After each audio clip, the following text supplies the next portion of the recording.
ligou. Shalom. Amém. Que o Eterno nos abençoe e nos dê graça para que nesta tarde maravilhosa de encerramento do Shabat, nós possamos ainda olhar alguns detalhes na Tua palavra, Pai. Dá-nos inteligência e capacidade espiritual para compreendermos tudo aquilo que Tu estás falando conosco, para podermos, ó Eterno, andar assim nos Teus caminhos e não estabelecer os nossos próprios caminhos. É o que nós te pedimos em nome de Yeshua. Hoje pela manhã, quando o Léo estava lendo aqui em Provérbios, no capítulo 14, no versículo 28, né? 28, 14 também. Dos seus próprios caminhos se fartará o infiel de coração. O homem bom será recompensado. Não, há um caminho, é esse aqui que eu quero, é o 12. Há um caminho que ao homem parece direito, mas o fim dele conduz à morte.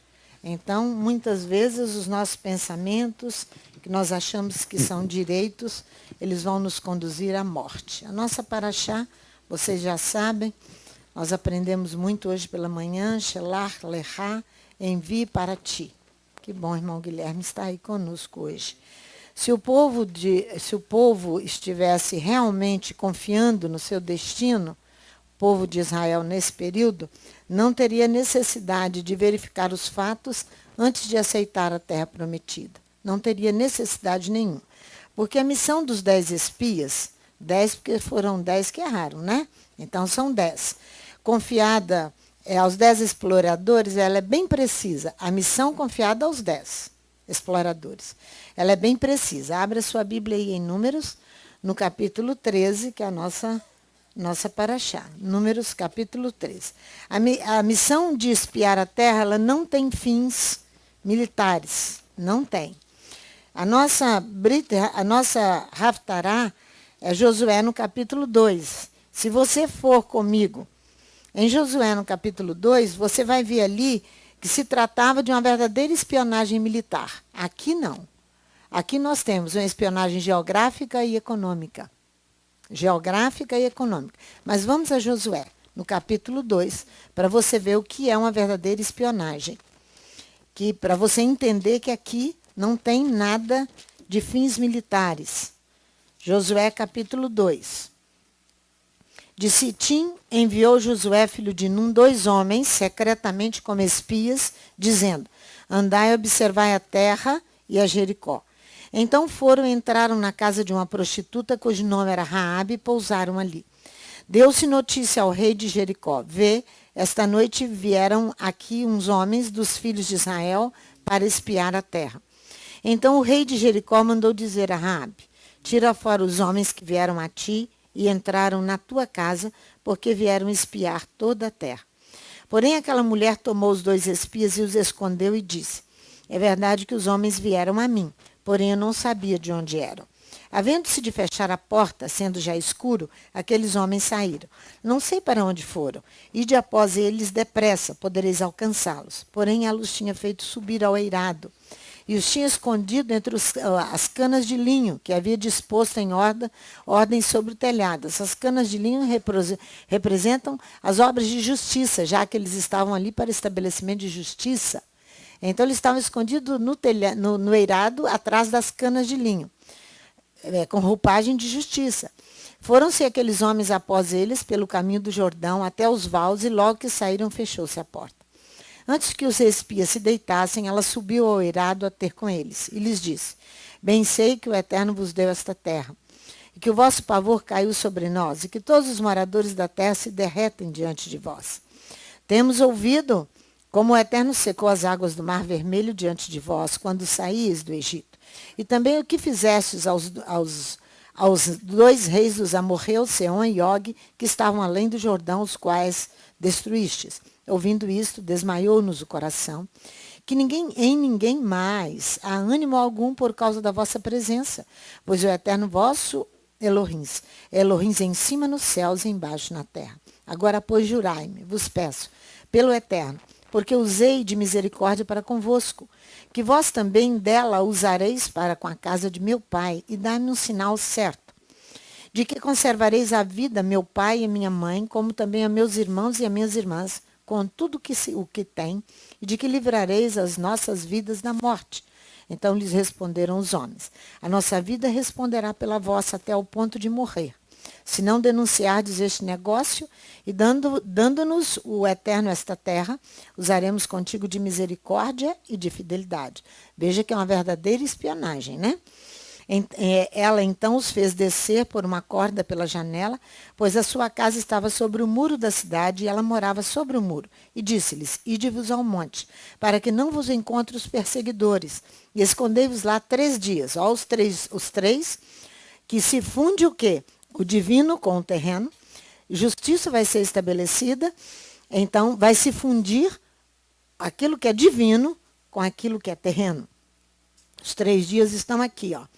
Então, ide-vos ao monte para que vos encontrem os perseguidores, e escondei-vos lá 3 dias, até que voltem os perseguidores, e depois tomareis o vosso caminho. Disseram-lhes os homens: desobrigados seremos deste teu juramento que nos fizeste jurar. Se vindo nós à terra, não atares este cordão de fio de escarlata à janela por onde nos fizeste descer, e não recolheres em casa contigo o teu pai, a tua mãe, os teus irmãos e toda a família de teu pai, qualquer que sair fora da porta da tua casa, o seu sangue será sobre a sua cabeça, e nós seremos sem culpa. Mas qualquer que estiver contigo em casa, o seu sangue seja sobre a nossa cabeça, se nele se puser mão. Porém, se tu denunciares este negócio, seremos desobrigados do teu juramento que nos fizeste jurar. Respondeu ela: conforme as vossas palavras, assim seja. Então os despediu e eles se foram, e ela atou o cordão de escarlata à janela. Foram-se, chegaram ao monte, ficaram ali 3 dias, até que voltaram os perseguidores, porque os perseguidores os buscaram por todo o caminho, porém não os acharam. Assim aqueles 2 homens voltaram, desceram do monte, passaram e vieram a Josué, filho de Num, e lhe contaram tudo o que lhes aconteceram. Disseram a Josué: certamente o Eterno nos deu toda esta terra nas nossas mãos, e todos os moradores estão desmaiados diante de nós.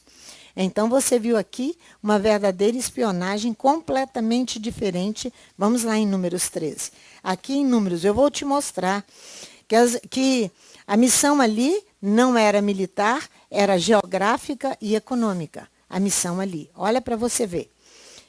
Todo o tempo aquela de Josué permanece secreta. Veja aqui no versículo 17. Quando Moisés, no capítulo 13 de Números, os enviou para explorar a terra de Canaã, disse-lhes: subi ao Neguebe e escalai as montanhas. Vede como é a terra. E o povo que nela habita, se é forte ou fraco, se são poucos ou muitos. Como é a terra em que habita, é boa ou má? Como são as cidades em que vivem? São abertas ou fortificadas? Viu? Econômica e geográfica. Como é o solo? É fértil ou estéril? Tem matas ou não? Esforçai-vos e trazei do produto da terra. Era o tempo das primícias das uvas. Então, o objetivo real da missão que Moisés os envia é psicológica. É psicológica, irmãos. Por quê? Moisés queria acalmar as apreensões do povo. O povo estava preso nos seus receios, nos seus medos. O povo que saiu do Egito estava preso em seus cismas e em suas preocupações, iguaizinhos a nós. A mesma coisa. Então, o povo tinha que sentir mais concretamente possível que o esforço da aventura no deserto não tinha sido em vão. Por isso que é psicológica. O povo tinha que sentir concretamente, tinha que apalpar que a saída, a entrada pelo deserto não tinha sido em vão. E que é precisamente no plano psicológico que o fracasso é maior. Veja comigo. Olha o versículo 28. É no plano psicológico que o fracasso é aqui maior. Vou repetir. É no plano psicológico que o fracasso é maior. Mas o povo que habita nessa terra é poderoso. As cidades fortificadas e muito grandes. Olha o medo deles. Olha a insegurança deles. Olha tudo isso que eu falei para vocês aqui, ó, os seus receios, os seus cismas, as suas preocupações. Também vimos ali os filhos de Anak, os amalequitas, que Israel lutou e que tanto sofreu com os amalequitas. E os jebuseus que habitavam o Monte Sião, que Davi depois conquista. Eles estavam cheios de medo. Aqui nós temos uma oposição radical entre esperança e realidade. Uma oposição radical entre uma esperança e uma realidade. Então, olha só, mas o povo que habita nessa terra é poderoso, as cidades fortificadas e muito grandes. Também vimos ali os filhos de Enaque, está vendo? É uma esperança e uma realidade, vendo uma realidade que não é nada daquilo que eles esperavam. Nada daquilo que eles esperavam. Igualzinho à nossa realidade. A mesma coisa. Nós temos medo de tudo, das divisões, das brigas. As nossas preocupações são infundáveis, irmãos. A Paraxá, Shelah, Lehá, envie para ti, se compraz a quem realçar o contraste entre o esplendor material da terra prometida e a fraqueza do povo hebreu. O esplendor, olha o cacho de uva que eles trazem. É o esplendor da terra. Mas a fraqueza espiritual é terrível. Olha o versículo 27. Relataram a Moisés o seguinte: fomos à terra que nos enviaste. Ela é verdadeiramente mana leite e mel. Este é o seu fruto. Qual o fruto? Era um cacho de uva que eles não aguentavam carregar. Então, o relato dessa rebelião de Números 14... ela é retomada por Neemias 9. Vamos lá para você ver. Ela é retomada aqui por Neemias 9. Por que será? Essa rebelião aqui, da Paraxá, Shelah, não é? Lehá. Por quê? Por que ela é retomada aqui? Envie para ti. Ela é retomada aqui em Neemias. Por que você acha? Capítulo 9. Por causa do retorno. Léo já falou. Por causa do retorno. Versículo 16 e 17. Olha aqui para você ver. Porém, eles, nossos pais, tornaram-se arrogantes, endureceram a sua cerviz e não deram ouvidos aos teus mandamentos. 9:16. Recusaram ouvir-te, não se lembraram das tuas maravilhas que fizeste entre eles, endureceram a sua cerviz e na sua rebelião levantaram chefe, a fim de voltarem para a sua servidão, mas tu, ó Elohim, perdoador, clemente e misericordioso, tardio em irar-te e grande em bondade, e não os desamparastes. Está vendo? O pecado, ele é coletivo. O crime era coletivo. Porque o crime, ele não é uma questão individual. Minha apenas, quer seja a natureza do crime, quer seja ele crime de sangue, quer seja qualquer natureza do crime. Ele não é algo isolado. Ele é coletivo. Por causa de um transtorno mental, de uma perturbação mental. Você tem que transportar-se para os nossos dias para você ver que é exatamente isso. Então, por que Neemias, na sua oração, ele vai lidar com isso? Por causa do retorno. Por causa do momento urgente. Urgente, urgentíssimo é tempo. Que horas são? Nós sabemos as horas espirituais, é isso que ele tá dizendo aqui. Para falar da gravidade do tempo de Moisés, Neemias retorna, que também era um momento grave, que, irmãos, não tinha nada mais importante do que entrar e possuir a terra, no período de Moisés. No período de Neemias, não tinha nada mais importante do que retornar e reconstruir Jerusalém. Porque o tempo que havia dito o profeta Jeremias, os 70 anos estavam cumpridos, e era tempo de retornar. Irmãos, não tem nada mais importante do que retornar agora. Não tem nada. Isso não é uma doutrina dessa congregação. Isso é algo que se impõe sobre nós, biblicamente. Não tem nada mais importante. Então, recusar, ir adiante, é revoltar-se contra Elohim. É uma insurreição. É uma insubmissão a ele, recusar-se a ir adiante. É revoltar-se abertamente contra Adonai. Para você poder entender o capítulo 14 de Números. Aquela rebelião terrível ali. Porque não tinha nada mais, não tinha nada que espiar terra nenhuma. Nós aprendemos isso tudo de manhã. Tudo. Não tinha que espiar, tinha que entrar e possuir. Agora tem que retornar e não tem que conversar. É retornar. É retornar. Então você já sabe por que Neemias está voltando ao relato de Números 14. Por causa da urgência. O que é urgente? Aquilo que não pode esperar, irmãos. Aquilo que não pode ser adiado nem retardado, isso é que é urgente. Não pode ser adiado, não pode, não pode. E nem retardado. Não pode, tem que voltar. Não pode. Se você não retorna, você está em rebelião. Rebelião.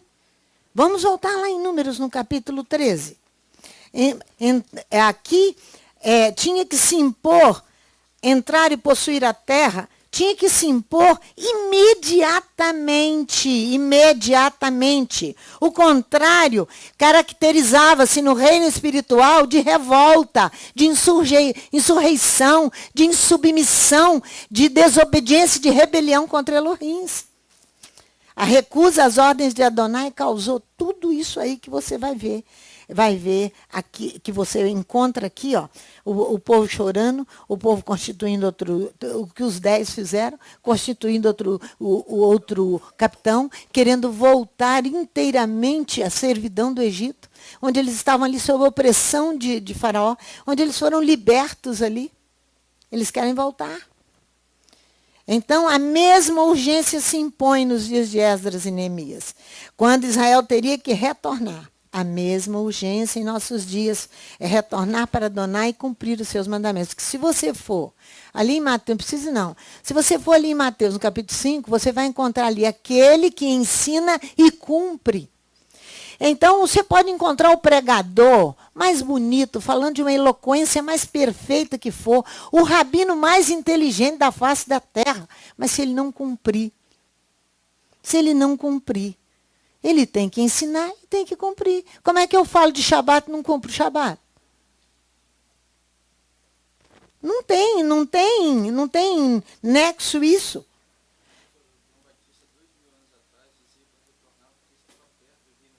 Aí, olha o que Chiquinho está falando. João Batista, 2000 anos atrás, dizia, retornai, retornai, porque os dias estão próximos.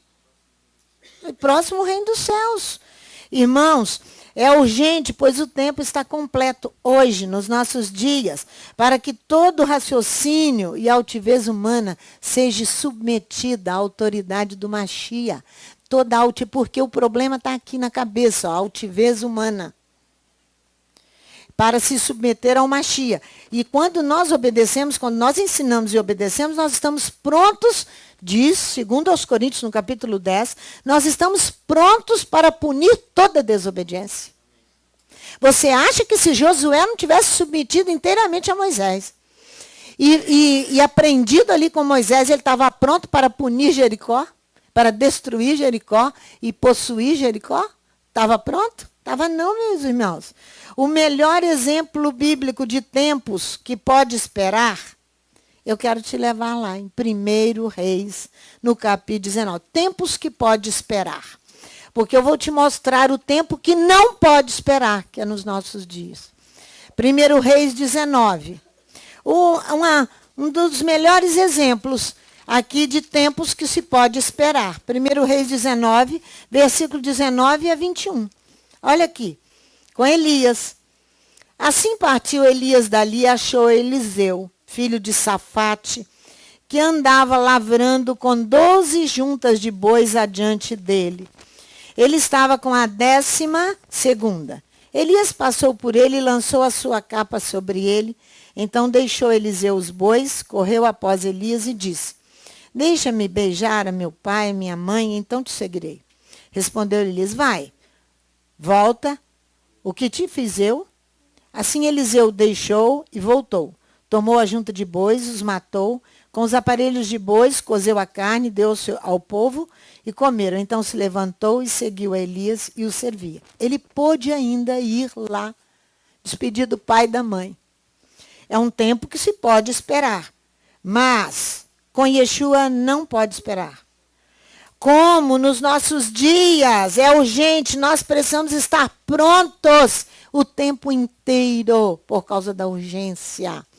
Para o grande despreendimento do final dos tempos. O nosso despreendimento tem que ser total. O nosso despreendimento tem que ser total para o reino de Deus. Despreendimento é desapego às coisas materiais. preocupações egoístas e uma abnegação. Por quê?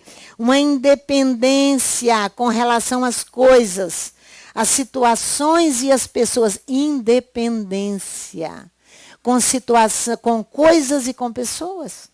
Esse é o desprendimento, por causa do fim dos tempos.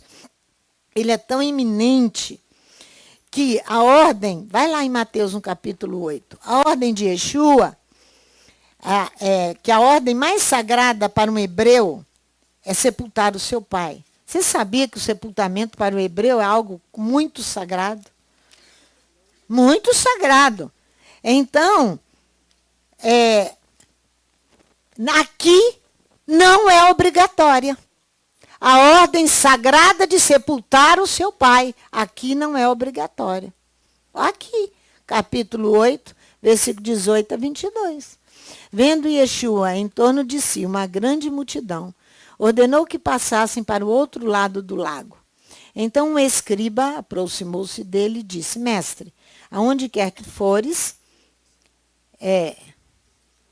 eu te seguirei. Respondeu-lhe Yeshua: As raposas têm covis, as aves do céu têm ninhos, mas o Filho do Homem não tem onde reclinar a cabeça. E Yeshua afirma aqui, ele toma a figura de uma raposa que vive nos campos, nas ruínas, e vive solitária e sem lugar. Ele toma a figura da raposa para ele. Olha aí, ele afirma seu caráter aqui. Bem, as raposas têm covis e as aves do céu têm ninhos, mas o Filho do Homem não tem onde reclinar a cabeça. É a urgência. Ele é um homem sem lugar. Por causa da urgência. Por causa da urgência. Como está prescrito em Deuteronômio, capítulo 39, versículo 9.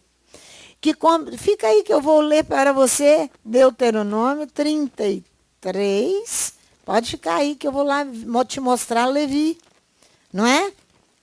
Deuteronômio 33, versículo 9, ó. E disse a seu pai e a sua mãe: nunca os vi. Não conheceu os seus irmãos, ele não teve o convívio, os levitas aqui, por causa da urgência com os familiares, porque não dava tempo. Aqui, olha só, não estimou seus filhos, mas guardou a tua palavra e observou a sua aliança, por causa da urgência. E Yeshua, então, ele se declara, mostra o seu caráter aqui através dessa raposa. Aí ele diz assim: e outro dos seus discípulos lhe disse: Senhor, permite ir primeiro sepultar meu pai. Yeshua, porém, lhe disse: segue-me e deixa os mortos a sepultar os seus próprios mortos. Aquele que está morto espiritualmente, deixa que ele vá sepultar os mortos. Dura essa palavra de Yeshua. Dura demais. Era isso que estava acontecendo com Israel. Teria que entrar e possuir a terra, e não o fizeram. É isso que Neemias está clamando ali. É isso que Neemias está reclamando. Nossos pais pecaram. Nossos pais pecaram. É isso que ele está dizendo. Volte lá comigo em Números 14, versículo de 6 a 9. Números 14, de 6 a 9. O resultado do apelo desesperado aqui de Josué e de Caleb vai criar uma situação mais complicada ainda. Números 14, de 6 a 9. Olha aí. Ele vai atiçar ainda mais as paixões dos homens. Olha o que ele vai fazer aqui. Olha só. Josué, filho de Num, e Caleb, filho de Jefoné, dos que espiaram a terra, rasgaram suas vestes. E disseram a toda a congregação dos filhos de Israel: a terra pelo meio do qual passamos a espiar é terra muito boa. Se o Eterno se agradar de nós, então nos fará entrar nessa terra e nola dará. É uma terra que emana leite e mel. Tão somente não sejais rebeldes contra o Eterno.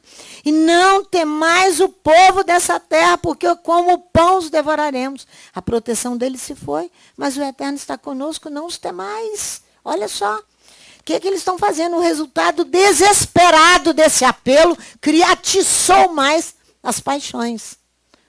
Atiçou mais as paixões. Sem uma intervenção aqui do poder divino, irmãos, Josué e Caleb estavam mortos. Olha aqui, lê o versículo 10. Eles estariam mortos se Deus não tivesse, se não houvesse uma intervenção divina. Por isso que eu falei, atiçou as paixões. É quando você se levanta nos seus direitos com cólera, com ira e defendendo-os com toda a força aqui, ó. Mas toda a congregação disse que os apedrejasse. Então a glória do Eterno apareceu. Foi o único jeito de parar a briga. Foi aqui porque eles levantaram para defender e para explicar o povo e defender o reino de Elohim. A ordem era entrar e possuir a terra. Eles vão agora apedrejar os irmãos, vão matá-los. Vão matá-los. Sem uma intervenção de Adonai. Quando a nuvem apareceu, eles pararam. Porque houve uma intervenção. Atiçar a paixão é um movimento violento. Ele é impetuoso do homem para o que ele deseja. A paixão é um movimento violento em direção ao que você e eu desejamos. O desejo era voltar a ser escravo outra vez. A ser escravo. Então é uma atração muito viva que eu e você sentimos por nós mesmos. Para cumprir a nossa vontade. Você não tem interesse... Fala, Léo.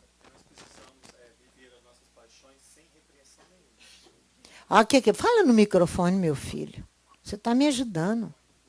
Nós desejamos viver as nossas paixões. É que nós precisamos viver as nossas paixões sem nenhum tipo de repreensão.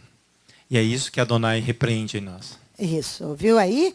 A ordem era amar a Ele de todo o teu coração. Então não tem espaço. A ordem é amar a Ele de todo o coração. Então não há espaço para as nossas paixões. Você tem que entender que o objetivo do eu aqui é uma predisposição para ir contra. Porque você e eu queremos que se faça a nossa vontade, a fim de estabelecer a vontade do seu e do meu eu. Por isso que incitou a paixão. Mais ainda. Então o homem é tomado num arrebatamento de quê? De cólera. Ou então de amor. Ou de cólera ou de amor. Essas são paixões, não é? Ou uma afeição muito forte que descontrola. Isso aí somos nós. Isso aí somos confiáveis. Somos confiáveis de alguma coisa. Se não estivermos orando e clamando misericórdia ao Todo-Poderoso, somos não. Aqui eles estão tomados de quê? De cólera, porque queriam apedrejar e matar Josué e Caleb. Eles queriam matar, eles estão cheios de cólera. É aquele ódio, aquela ira que você quer mais ofender para vir ao seu desejo e à sua vontade. Na medicina, a cólera é uma doença infecciosa. Né? Aguda, geralmente epidêmica, né? Caracterizada por vômitos, diarreias, câimbras, arrepios e por aí vai. Né? Na medicina, a cólera é isso, para que você não deixe ser tomado por essas cóleras. Não é? Então, você veja aqui o versículo 11. Disse o Eterno a Moisés, no 14:11, até quando me provocará este povo? Até quando este povo me reprovará? Nas tradições habituais diz, até quando este povo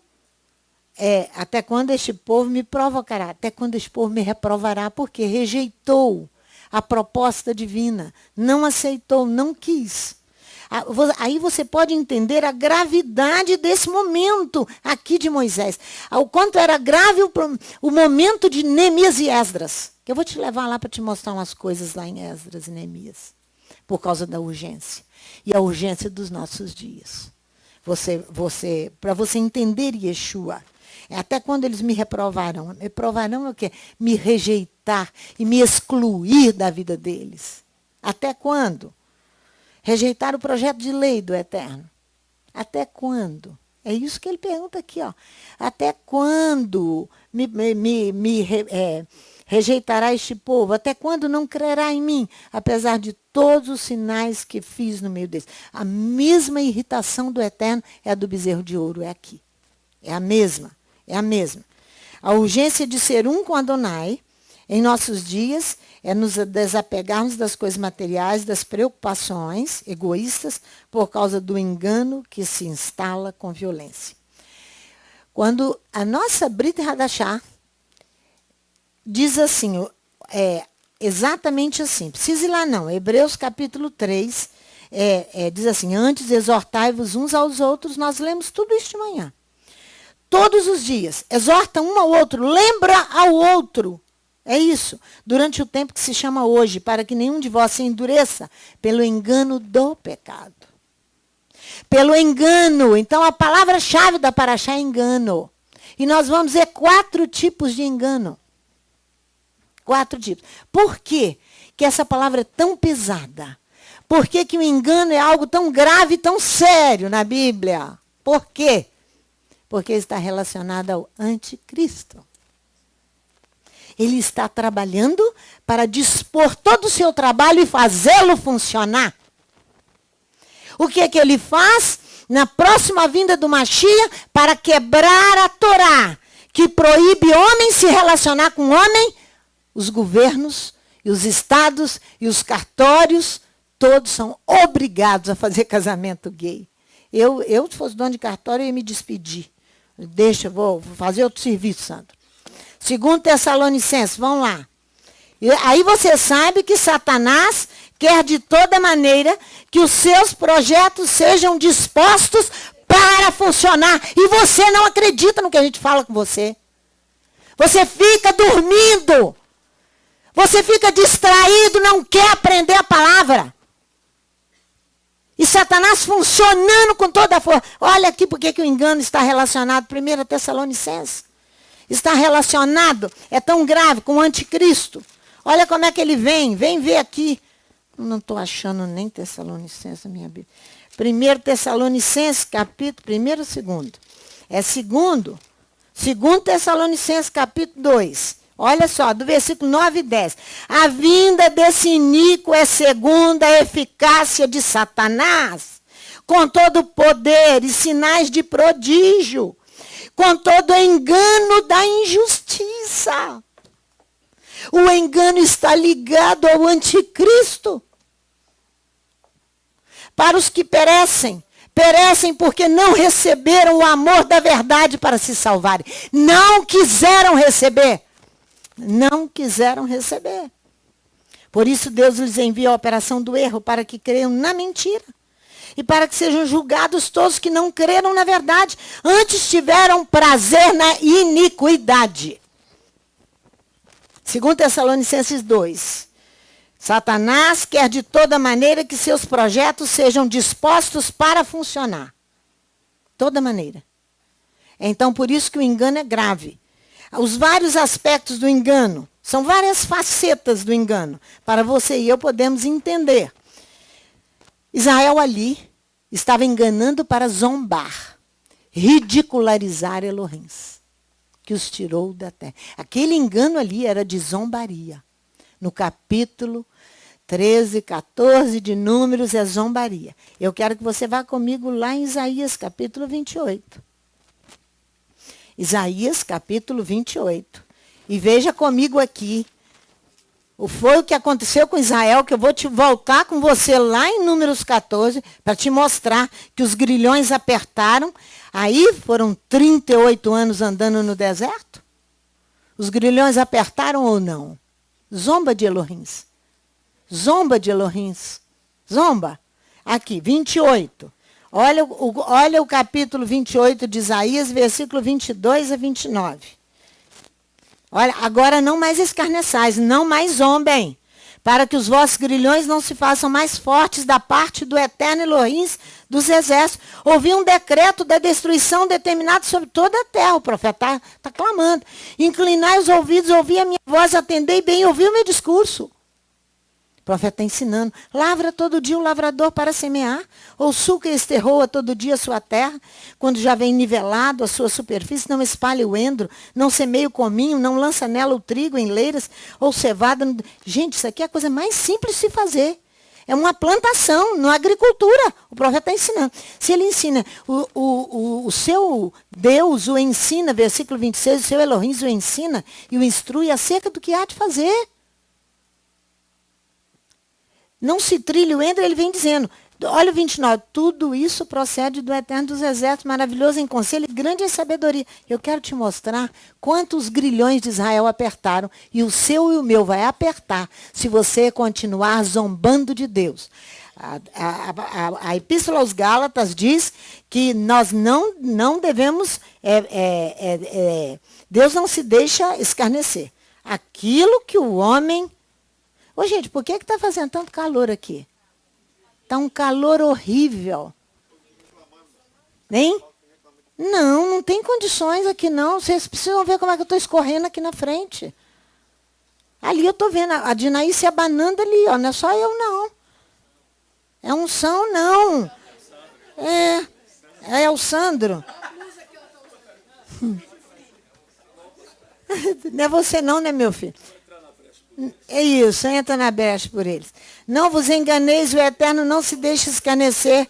Tudo que o homem semear, isso também ele ceifará. Vamos voltar lá, Números 14. Para você ver aqui que os grilhões vão apertar. E assim somos nós também.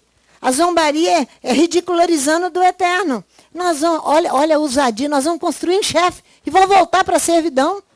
Isso não é zombar de um Deus vivo? Aqui, veja no versículo 21 de Números 14.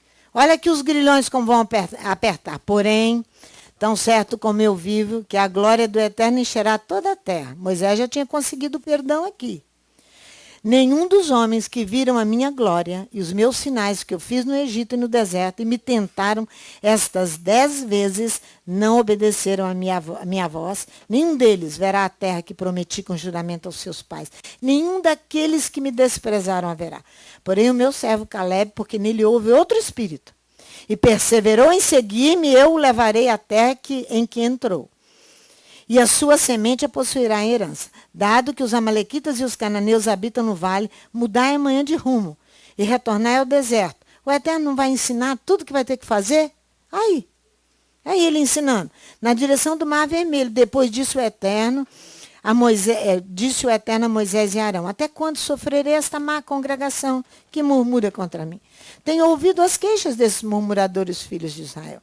Dize-lhes: tão certo como eu vivo, diz o Eterno. Como falaste aos meus ouvidos, assim farei a vós outros.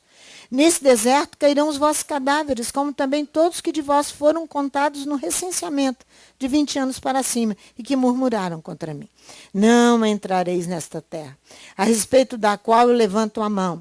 Jurei de nela vos fazer habitar, salvo Caleb, filho de Jefoné, e Josué, filho de Nun. Mas os vossos filhos, dos quais dizeis que seriam levados como presa, eu os introduzirei nela.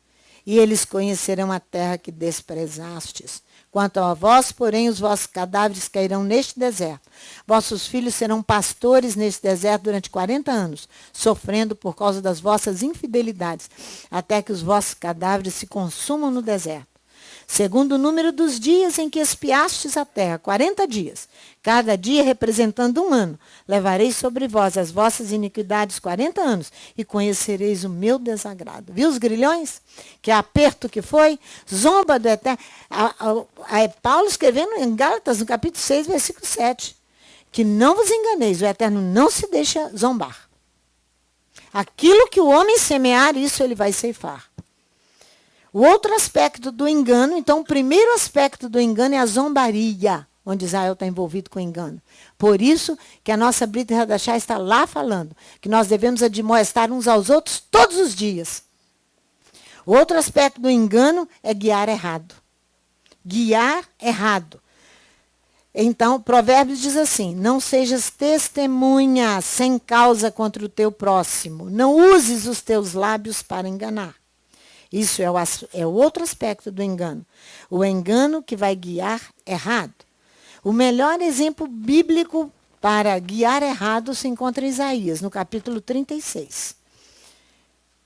Isaías, capítulo 36, sobre Senaqueribe.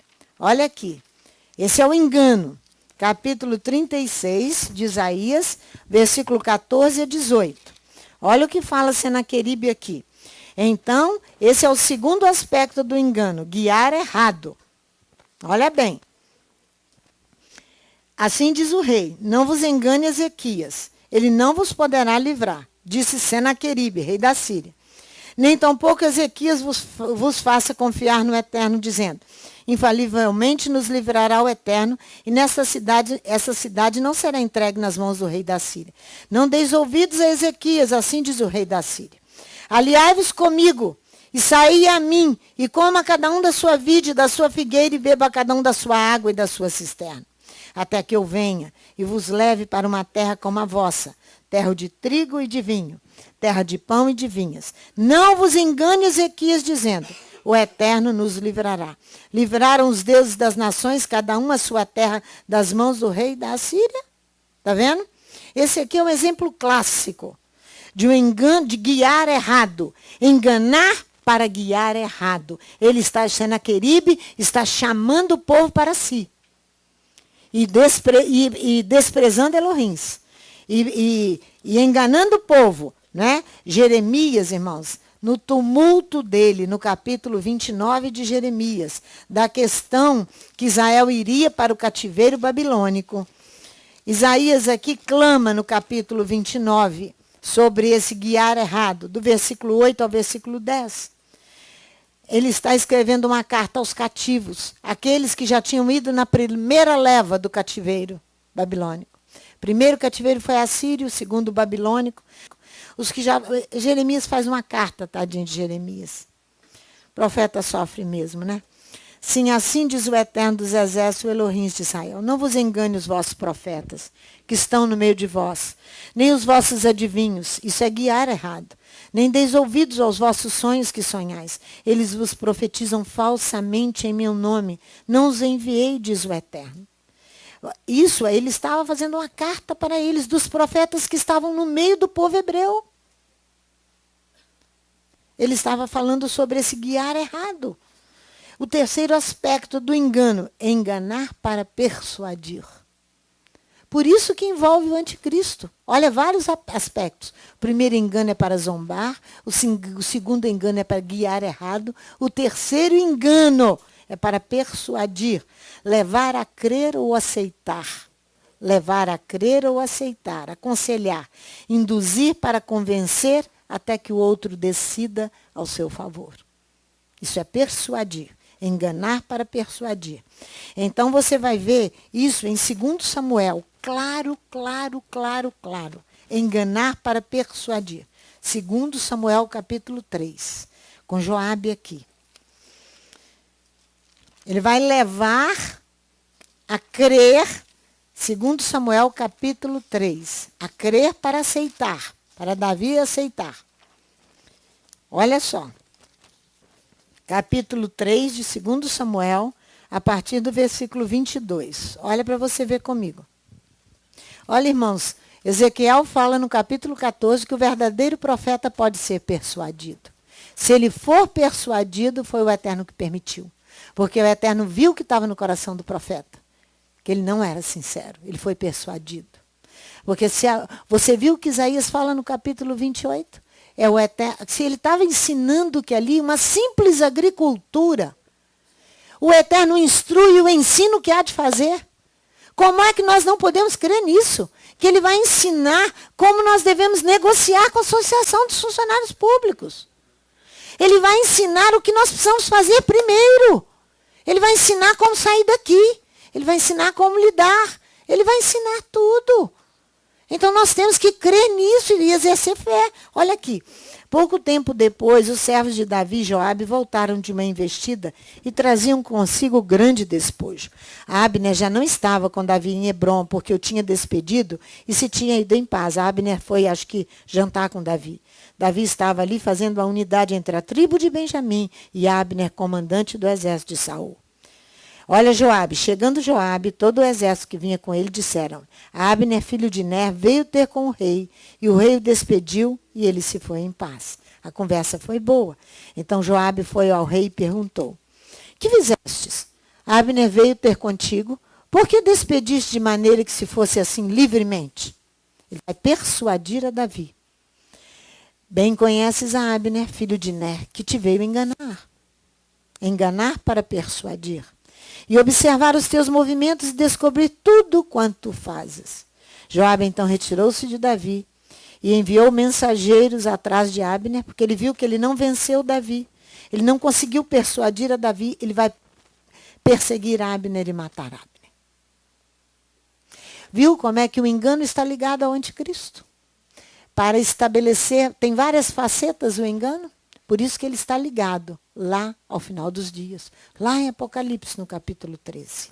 Olha aqui, tornando Abner a Hebrom, Joabe tomou a parte e a entrada da porta para lhe falar em segredo. Ali o feriu no ventre e morreu por causa do sangue de Azael, seu irmão. Mais tarde, quando Davi o soube, disse, inocente sou e o meu reino para com o eterno, para sempre, do sangue de Abner, filho de Ner. Caia este sangue sobre a cabeça de Joabe e sobre toda a casa de seu pai. E nunca da casa de Joabe falta quem tenha fluxo, quem seja leproso, quem seja impuro, irmãos. Quem se apoia em muletas, quem caia a espada, quem necessite de pão. Viu? Enganar para persuadir. Então guarde no seu coração que até o verdadeiro profeta pode ser enganado.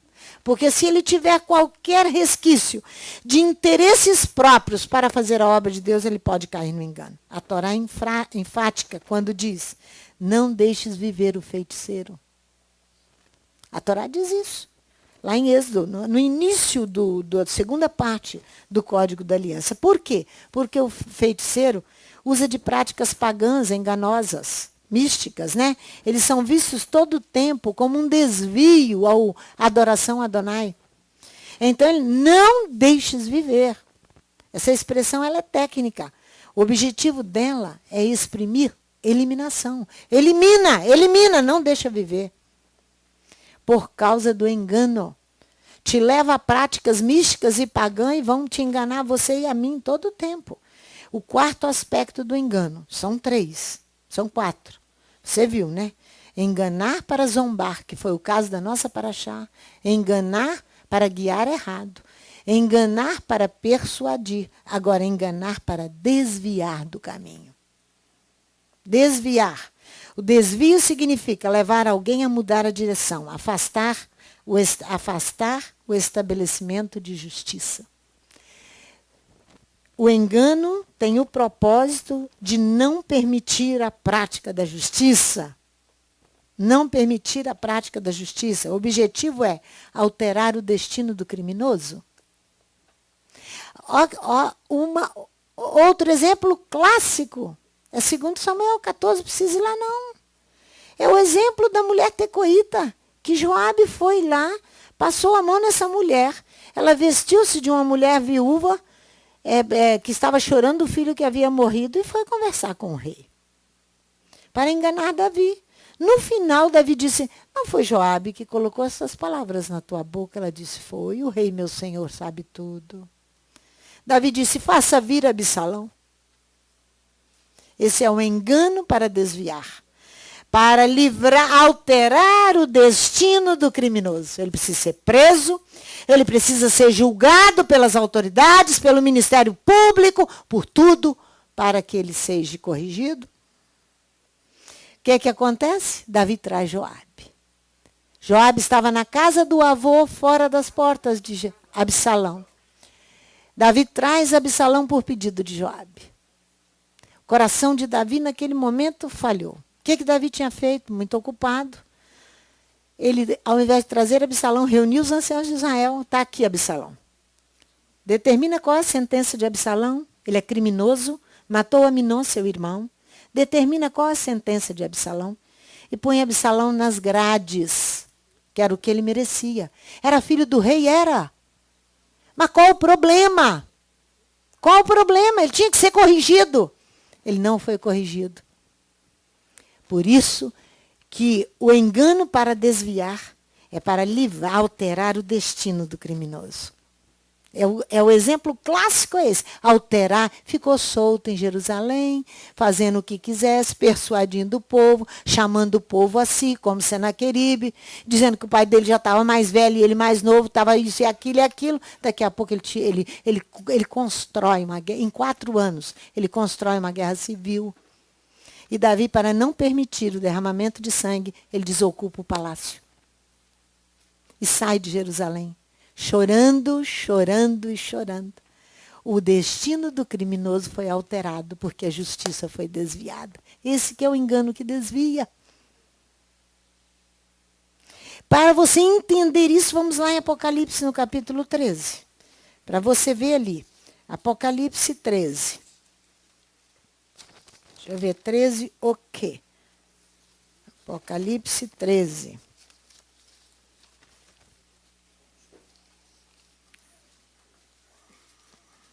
Procurando aqui nas minhas anotações. Apocalipse 13, de 11 a 15. Aqui você vai ver o anticristo e as suas obras, a besta. Olha só, de 11 a 15. Então vi subir da terra outra besta e tinha 2 chifres semelhantes aos do cordeiro, mas falava como dragão. Exercia toda a autoridade da primeira besta na sua presença e fazia que a terra e os que nela habitavam adorasse a primeira besta, cuja chaga mortal foi curada. E fez grandes sinais, de maneira que até o fogo fazia descer do céu à terra à vista dos homens. Vocês já imaginaram? Isso vai acontecer. Por causa dos sinais que lhe foi permitido fazer na presença da besta, enganava os que habitavam na terra. Esses prodígios são de Satanás. É próprio para enganar. E dizia-lhes que fizessem uma imagem à besta que recebera a ferida da espada e vivia. Foi-lhe concedido também que desse fôlego à imagem da besta, para que ela falasse, e fizessem que fossem mortos todos que não adorassem a imagem da besta. E fez que a todos, pequenos e grandes, ricos e pobres, livres e escravos, lhe fosse posto um sinal na mão direita ou na testa, para adorar a besta. E aí?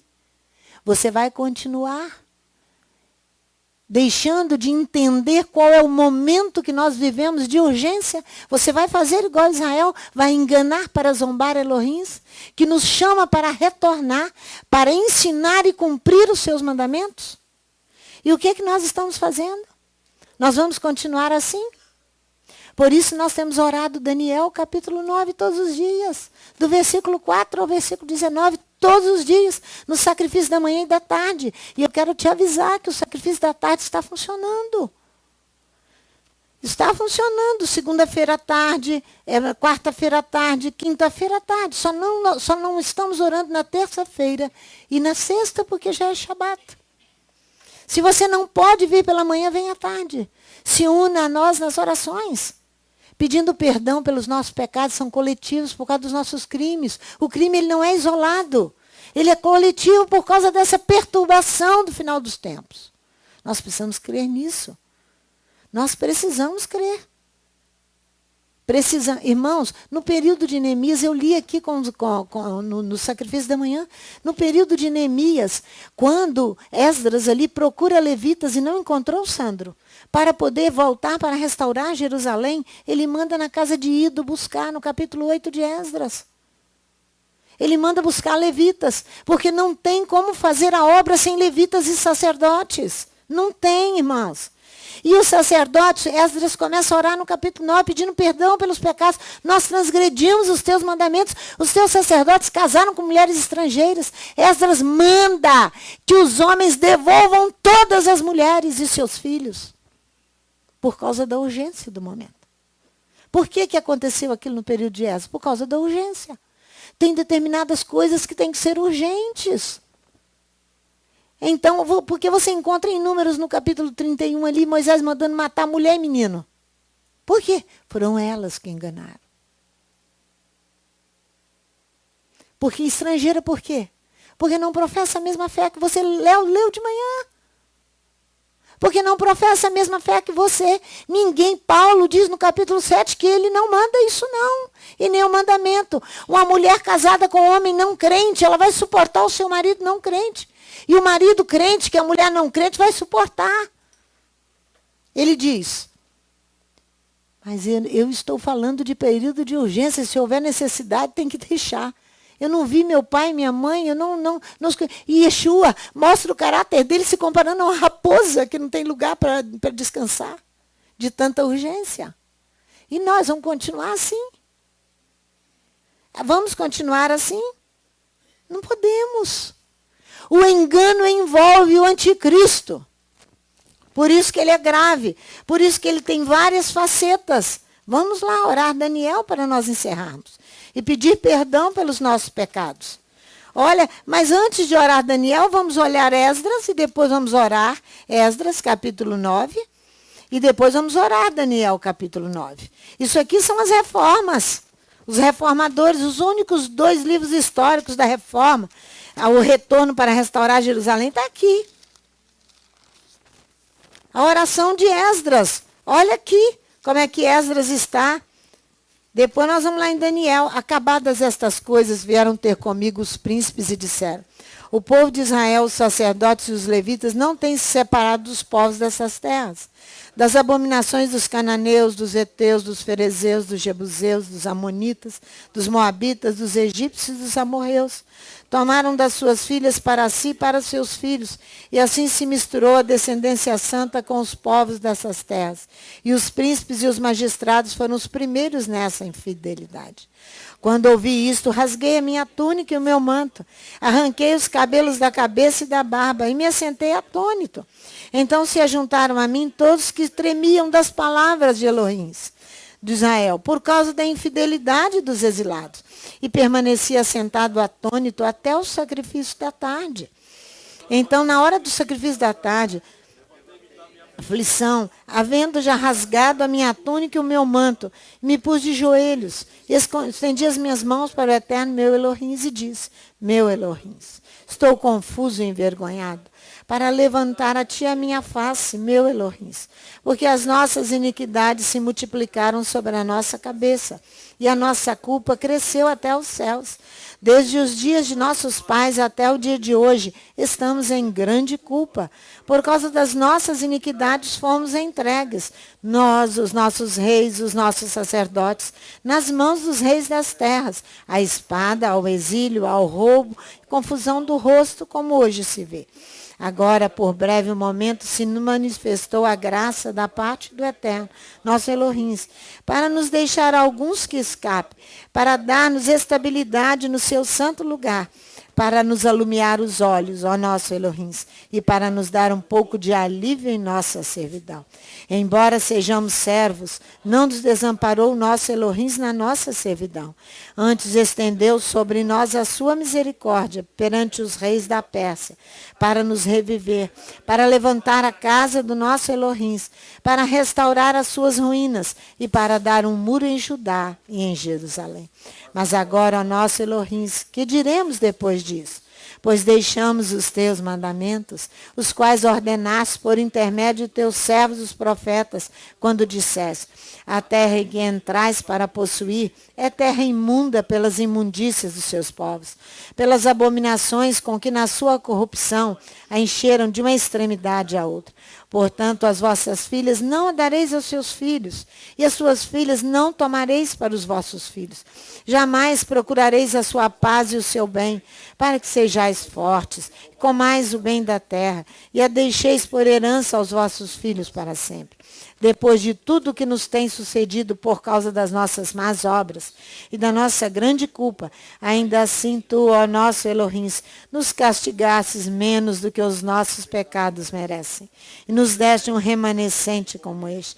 Voltaremos agora a violar os teus mandamentos e a aparentar-nos com os povos que cometem estas abominações? Não te indignarias tu assim contra nós, até de toda nos consumires, até não ficar restante nem sobrevivente? Ah, eterno Elohim de Israel, justo és. Ficamos com um restante que escapou, como hoje se vê. Aqui estamos diante de ti em nossa culpa, embora por causa disso não haja ninguém que possa entrar na tua presença, está vendo? Não havia ninguém que havia aberto mão dos seus direitos, se desprendido das coisas materiais para poder servir inteiramente Elohim. Então, por isso que nós estamos orando, para que o Eterno tenha misericórdia de nós, que nós somos um remanescente. Quer ver? Vamos lá em Daniel. Daniel no capítulo 9, onde nós estamos orando todos os dias. Todos os dias. Para que o Eterno tenha misericórdia. Para que nós venhamos a fazer aquilo que Ele está mandando hoje, agora, nesse momento. Agora, não é para depois. Versículo 4. Orei ao Eterno meu Elohim. Confessei e disse, ó Eterno, Elohim grande e tremendo, que guardas a aliança e a misericórdia para com os que te amam e guardam os teus mandamentos. Pecamos e cometemos iniquidade. Procedemos impiamente e fomos rebeldes. Apartamo-nos dos teus mandamentos e dos teus juízos. Dos teus servos, os profetas, que em teu nome falaram aos nossos reis, nossos príncipes e nossos pais, como também a todo o povo da terra. A ti, ó Eterno, pertence a justiça, mas a nós a confusão de rosto, como se vê neste dia. Aos homens de Judá e aos moradores de Jerusalém, a todo Israel, aos de perto e aos de longe, em todas as terras por onde os tens lançado, por causa das suas transgressões que cometeram contra ti. Ó Eterno, a nós pertence a confusão de rosto, aos nossos reis, aos nossos príncipes, aos nossos pais, porque pecamos contra ti. Ao Eterno nosso Elohim pertence a misericórdia e o perdão, pois nos rebelamos contra ele. E não obedecemos à voz do Eterno nosso Elohim, para andarmos nas suas leis, que nos deu por intermédio dos seus servos, os profetas. Sim, todo Israel transgrediu a tua Torá, desviando-se para não obedecer a tua voz. Por isso a maldição, o juramento que está escrito na Torá de Moisés, servo de Elohim, se derramou sobre nós, porque pecamos contra ele. Ele confirmou a sua palavra que falou contra nós e contra os nossos juízes que nos julgavam, trazendo sobre nós um grande mal. Nunca debaixo de todo o céu aconteceu como em Jerusalém. Como está escrito na Torá de Moisés, todo aquele mal nos sobreveio. Contudo, não buscamos o favor do Eterno nosso Elohim, convertendo-nos das nossas iniquidades. Retornando das nossas iniquidades, está vendo? Retornando para Elohim. Por isso o Eterno vigiou sobre o mal e o trouxe sobre nós, porque justo é o Eterno nosso Elohim em todas as obras que faz. Contudo, não obedecemos a sua voz. Na verdade, ó Eterno nosso Elohim, que tiraste o teu povo da terra do Egito com mão poderosa, e ganhaste para ti nome, como se vê neste dia. Pecamos e procedemos impiamente. Ó Eterno, segundo todas as tuas justiças, aparte-se a tua ira e o teu furor da tua cidade de Jerusalém. Porque por causa dos nossos pecados, por causa das iniquidades de nossos pais, tornou-se Jerusalém o teu povo um opróbrio para todos que estão em redor de nós. Agora, ó Elohim nosso, ouve a oração do teu servo e as suas súplicas, e sobre o teu santuário desolado, faze resplandecer o teu rosto por amor do Eterno. Inclina, ó Elohim meu, os teus ouvidos e ouve. Abre os teus olhos e olha para a nossa desolação, para a cidade que é chamada pelo teu nome, porque não lançamos as nossas súplicas perante a tua face, fiados em nossas justiças, mas em tuas muitas misericórdias. Ó Eterno, ouve. Ó Eterno, perdoa. Ó Eterno, atende-nos e opera sem tardar. Por amor de ti mesmo, ó Elohim meu, porque a tua cidade e o teu povo. Olha para você ver aqui no versículo 2. Olha só, no primeiro ano do seu reinado, eu, Daniel, entendi pelos livros que o número de anos que falou o Eterno ao profeta Jeremias, que havia de transcorrer sobre as desolações de Jerusalém, era de 70 anos. Dirigi o meu rosto ao Eterno Elohim para o buscar, com oração e rogos, com jejum, pano de saco e cinza. Ele começou a buscar para poder retornar, o povo retornar. Assim nós vamos fazer para que o povo retorne e nós retornemos, em nome de Yeshua.